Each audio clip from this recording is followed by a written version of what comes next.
In his first post-election TV interview, Donald Trump repeated two of his primary campaign pledges, with a few qualifiers. The big wall he promised to build between the U.S. and Mexico may turn out to look more like the barrier that already partially exists.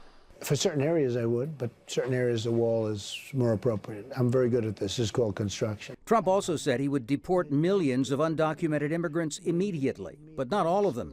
What we are going to do is get the people that are criminal and have criminal records, gang members, drug dealers.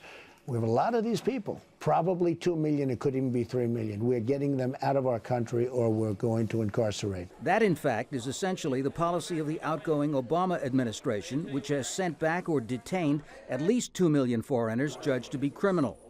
As for the millions more people living in the legal shadows, a decision, he said, has yet to be made. After the border is secured and after everything gets normalized, we're going to make a determination on the people that you're talking about, who are terrific people. They're terrific people. But we're going to make a determination. Also on Sunday, the president-elect announced his first choices as senior White House aides. Each man represents an opposing side of the Republican Party.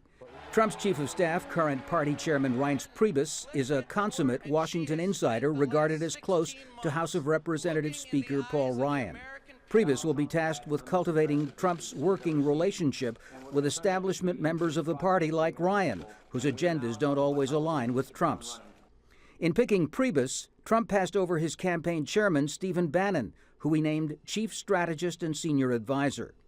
Bannon's fierce criticism of the Republican establishment has been voiced in his internet outlets, which catered to Trump's nationalist, racially charged, and conspiracy-minded followers. Steve Bannon, in this particular campaign, was the general, and he is much more the Goldman Sachs managing partner and much more the naval officer, I think, than people realize. Trump said he's saddened and surprised that some of his supporters have been inciting attacks on racial and Muslim minority community members. They should stop, he said.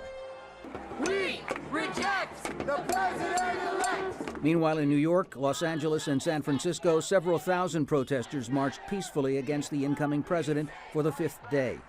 Trump's campaign manager said she was sure some were paid to march. She called on Obama and Hillary Clinton to tell the protesters to accept the results of the election.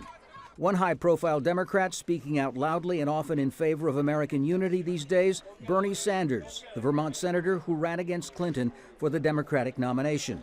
His message to protesters, keep it peaceful. Tom Ackerman, Al Jazeera, Washington.